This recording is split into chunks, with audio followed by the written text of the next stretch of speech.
So Peter, you basically for the past year has been involved in the World Series of large format U.S. currency with the sale of the Joel Anderson collection.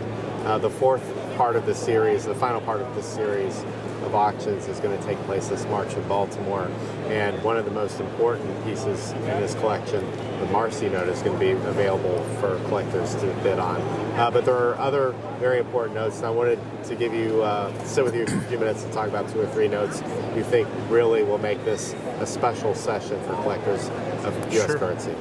Yeah, so as you said, this is the final installment of Joel Anderson's large-size Federal Reserve paper money collection, and probably the most exciting because there are about 3 notes that really stand out in the series. The first note is the Marcy note, which has developed the nickname the Unicorn note.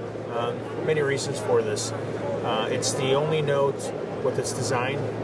Typically, when the United States government printed currency early on, they would share designs. For example, in 1880, the front would be exactly the same as the 1891 series, but the back would change. For the 1890 series, they didn't issue a $1,000 silver certificate in this format. Also, it is the first time the note is ever appearing in public auction. The note has never been offered in a public setting ever. It's always traded hands privately since its inception in 1891. And the effigy on the note features William Marcy. Who was he? Sure. William Marcy was a very decorated individual. He was not only governor, but he was also senator of New York, and he also became Secretary of War. One of the really cool things about collecting early 19th century currency is the portraits feature many vice presidents, secretary of treasuries, war heroes, generals, and not all currency will have past presidents. As you can see, William Marcy was never president, one of the most significant notes ever featured or printed, which that ends up giving the series quite a bit of variety. Cool. What else do you have? So, a couple other notes. My personal favorites are the Rainbow series. Here I have the 500 and the 1,000 only. The Rainbow series was a 1-year issue in 1869, issued denominations from 1 to 1,000. These are really special because the 500 and 1,000 are both unique in private hands. And the 500 has never sold in a public setting ever. So this will be the first time that anyone has the ability to buy this note in a public auction.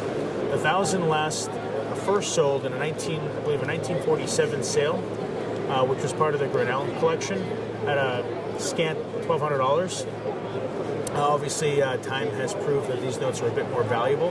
The 1,000 features DeWitt Clinton, and the 500 features John Quincy Adams.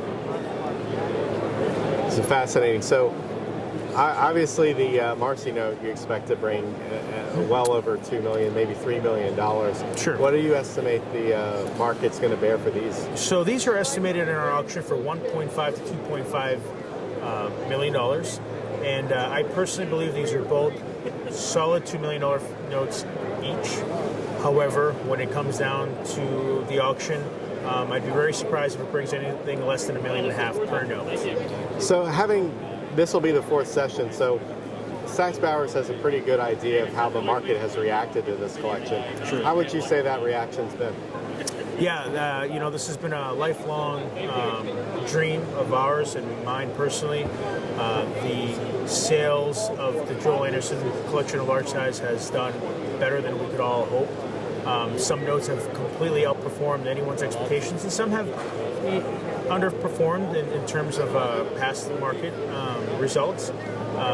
But I think we're ahead about 10% of our original estimate, and I think people are realizing that this is virtually a lifetime opportunity, and that will continue to carry over in the 4th installment. Great. Thank you very much. My pleasure.